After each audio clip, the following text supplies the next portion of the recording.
আসসালামু আলাইকুম ব্যাংকার্স ভাই ও বোনেরা। কিছুক্ষণে কিছুক্ষণ আগেই আমরা একটা পরীক্ষা অংশগ্রহণ করেছিলাম এবং সবাই বেশ ভালো করেছে।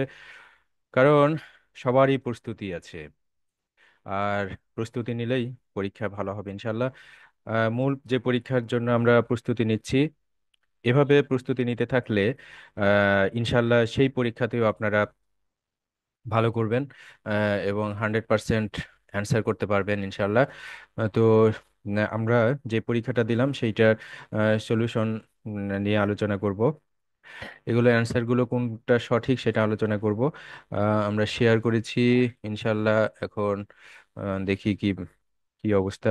আমরা বুঝিয়ে দিব এবং ব্যাখ্যা করব যাতে আপনাদের মনে থাকে। এবং এই ভিডিওটা আপনারা একবার দেখলে, একবার দুইবার দেখলে আপনাদের মনে থাকবে প্রশ্নের উত্তরগুলো, যেহেতু আসলে এগুলো খুব সিলেক্টেড প্রশ্ন যেগুলো পরীক্ষার আসার মতো।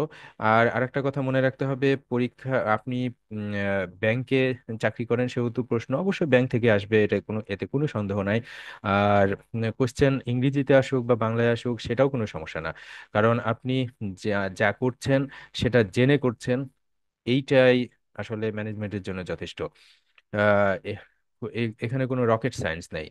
আপনাকে ব্যাংকের নিয়ম কানুন, আইন, সার্কুলার জানতে হবে, এবং যে কাজটা করছেন সেটা কেন করছেন, কোন অর্ডারে করছেন, কোন সার্কুলার বলে করছেন, এটা সংজ্ঞা কি, এটা কি, কেন, কিভাবে, এই বিষয়গুলো আসলে জানলেই হয়ে যায়। সেটার জন্যই পরীক্ষা হবে। এটা পরীক্ষাটা আসলে ফিটনেস পরীক্ষা। এটা আপনি কতখানি ফিট, আপনার নলেজ কত, মৌলিক ধারণা আছে কিনা, নলেজ ভালো কিনা, নলেজটা যেটা অ্যাকুরেট কিনা, সেটার উপরে আসলে পরীক্ষা হবে। ভয়ের কোনো কারণ নাই। আমরা আসলে চর্চা করব যাতে আমরা আমাদের যে মানেরই পরীক্ষা হোক, পরীক্ষা ভালো হয়। তো আমরা এগিয়ে যাই আমরা কোশ্চেনের দিকে। এবার 20টা মাত্র কোশ্চেন হয়েছে। Test on Islamic economics and products and services of Islamic banking. তো প্রথম যে প্রশ্নটা সেটা ছিল, সম্পদের সর্বোচ্চ ব্যবহার ও ন্যায়ানুগ বন্টনের নিশ্চয়তা বিধান করে কোন অর্থনীতি? ইসলামী অর্থনীতি। ইসলামী অর্থনীতি মাধ্যমেই এমন সম্পদকে এমনভাবে ব্যবহার এবং ন্যায়সঙ্গতভাবে বন্টনের নিশ্চয়তা দেয় যাতে গরিব তার মৌলিক চাহিদা পূরণ করতে পারে এবং ধনী আরো ধনী না হয়। আহ, বর্তমান অর্থনীতি যেটা চলছে সেটা হলো গরিব সুদী অর্থনীতি, যেটা সেটা গরিব আরো গরিব হবে আর ধনীরা আরো ধনী হবে। কিন্তু ইসলামী অর্থনীতি তা বলে না। কারণ আমাদের ইসলাম বলে যে আহ, ধনীদের সম্পদের ওপর গরিবের অধিকার আছে। সেটা হলো জাকাতের মাধ্যমে সে অধিকারটা আদায় করতে হবে। এজন্য ইসলামী অর্থনীতি সম্পদের সর্বোচ্চ ব্যবহার এবং ন্যায়ানুগ বন্টন নিশ্চয় বন্টনের নিশ্চয়তা দেয়। পরের প্রশ্ন, কোনটাকে সম্পদের বিজ্ঞান বলা হয়? অর্থনীতি। অর্থনীতি হলো সম্পদের বিজ্ঞান, অর্থনীতিকেই সম্পদের বিজ্ঞান বলা হয়। ইসলামী অর্থনীতিতে মানুষকে সম্পদের কি বলা হয়? ব্যবহারকারী মাত্র। এটার আসল মালিক হলো সৃষ্টিকর্তা। যিনি সৃষ্টি করেছেন আল্লাহ, তিনি এটার মালিক। কিন্তু আমি অল্প কিছুদিনের জন্য, যতদিন আমার হায়াত আছে ততদিন এটার ব্যবহারকারী মাত্র। 4 নম্বর প্রশ্ন, ইসলামী অর্থনীতিতে অর্থনৈতিক কর্মকাণ্ড কেমন? নিয়ন্ত্রিত, অবাধ না, স্বাধীন না এবং কেন্দ্রীভূত না। মানে একজনের কাছে টাকা আছে, সেই টাকা টাকা আনে না। এখানে বন্টন হয়, সুষম বন্টন হয়। মোট দেশজ উৎপাদনকে কি বলে? Gross domestic product. Gross domestic প্রোডাক্টের বাংলাই হলো মোট দেশজ উৎপাদন। মোট জাতীয় উৎপাদনকে কি বলে? GNP. Gross national product. Gross national প্রোডাক্টের বাংলা হলো মোট জাতীয় উৎপাদন। নিচের কোনটি মুদ্রাস্ফীতির ফ্যাক্টর না? মুদ্রাস্ফীতি ফ্যাক্টর হলো মানুষের ক্রয় ক্ষমতা কমে যাওয়া। মানে মুদ্রাস্ফীতি হলে মানুষের ক্রয় ক্ষমতা কমে যাবে, মুদ্রার মান কমে যাবে, পণ্য এবং সেবার মূল্য বৃদ্ধি পাবে। কিন্তু 4 নম্বর যেটা, সম্পদের সুষম বন্টন, এটা মুদ্রাস্ফীতির সাথে কোনো সম্পর্ক নেই। ইসলামী অর্থনীতিতে মানুষের চাহিদাকে কয় শ্রেণীতে ভাগ করা হয়? 3 শ্রেণীতে। 3টা শ্রেণীতে ভাগ করা হয়। নিচের কোনটি চলতি সম্পত্তি নয়। চলতি সম্পত্তি হলো যেটা প্রতি বছর এখান থেকে কিছু আপনি টাকা পাবেন বা অর্থ পাবেন। সেটা হলো মজুত পণ্য বিক্রি করে আপনি টাকা পাবেন, পাওনা টাকা আপনার পরিশোধ হলে টাকা পাবেন, অগ্রিম খরচাবলী যেটা করেছেন সেটার একটা সার্ভিস আপনি পাবেন। কিন্তু ভবনটা হলো সম্পদ, কিন্তু চলতি সম্পদ না। এখান থেকে এটা বিক্রি করে টাকা বের করতে বা অনেক সময় লাগতে পারে। কোম্পানি মালিকগণ তাদের শেয়ারের বিপরীতে যে অর্থ পরিশোধ করে থাকেন তাকে কি বলে? Paid up capital. Paid up মানে পরিশোধিত মূলধন। ফার্স্ট সিকিউরিটি ইসলামী ব্যাংকে কোন ডিপোজিট স্কিমে বিভিন্ন পরিমাণ টাকা কিস্তি ও মাসে একাধিকবার জমা করা যাবে? আমাদের দুইটা ডিপিএস বা এমএমডিএস আছে, যেটা হলো ঘরনী এবং উদ্দীপন। একটা হলো মহিলাদের জন্য ঘরনী, আর উদ্দীপন হলো ছাত্রদের জন্য।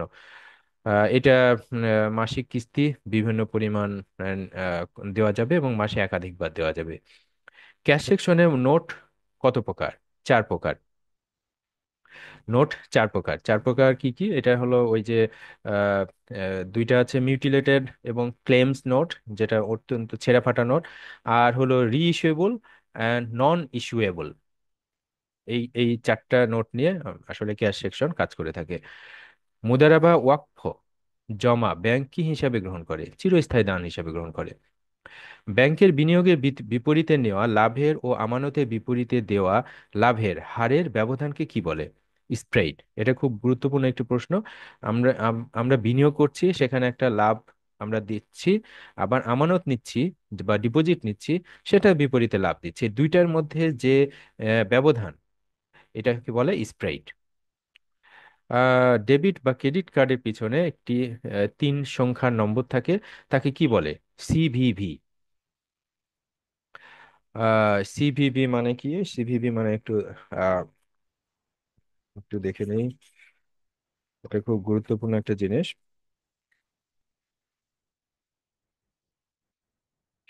Card verification value. Card verification value. এরপরে গ্রিন ব্যাংকিং এর 4R অর্থ কি? Reduce, reuse, recycle and replace. এবার পরীক্ষা অনেকে ভালো করেছেন। চেক প্রসেসিং এর ক্ষেত্রে রিসিভ পেমেন্ট সিল কখন দেওয়া হয়? চেকটি শুধুমাত্র ব্যাংকের নামে ইস্যু করা হয়ে থাকে যখন। ফান্ড এক স্থান থেকে অন্য স্থানে বা এক দেশ থেকে অন্য দেশে ব্যাংকিং চ্যানেলে পাঠানোকে কি বলে? Remittance. A check is a bill of exchange. A check is a bill of exchange. A check is payable on demand. On demand. এই যে হলো আমাদের 20টা প্রশ্ন আমরা শেষ করলাম। আহ, আর সবাই বেশ ভালো করেছে, সবাইকে ধন্যবাদ এবং অভিনন্দন। আপনারা এভাবেই চেষ্টা চালিয়ে যাবেন। প্রতিদিন আমরা এভাবেই S9 ELTCর পক্ষ থেকে আপনাদের সবাইকে স্বাগত জানাচ্ছি এই পরীক্ষা দেওয়ার জন্য। এবং আপনারা ভুলবেন না যে S9 ELTC একটি প্রতিষ্ঠান, যেটার ইউটিউব চ্যানেল আছে, ফেসবুক পেজ আছে, এবং একটি ওয়েবসাইটও আছে S9 ELTC নামেই, বা score 9 English language training centre. সুতরাং এইটাকে আপনারা ভুলবেন না। এটাকে আমরা আমাদের মোট গ্রুপে সদস্য সংখ্যা 3,000। তাহলে 3,000 সংখ্যা কেন আমরা সাবস্ক্রাইব করছি না? আমার সাবস্ক্রাইব সংখ্যা বৃদ্ধি পেলে আমরা কিন্তু লাইভ ক্লাসে যেতে পারতাম। লাইভ ক্লাসে আমরা সবার সাথে ইন্টারাকশন করতে পারতাম।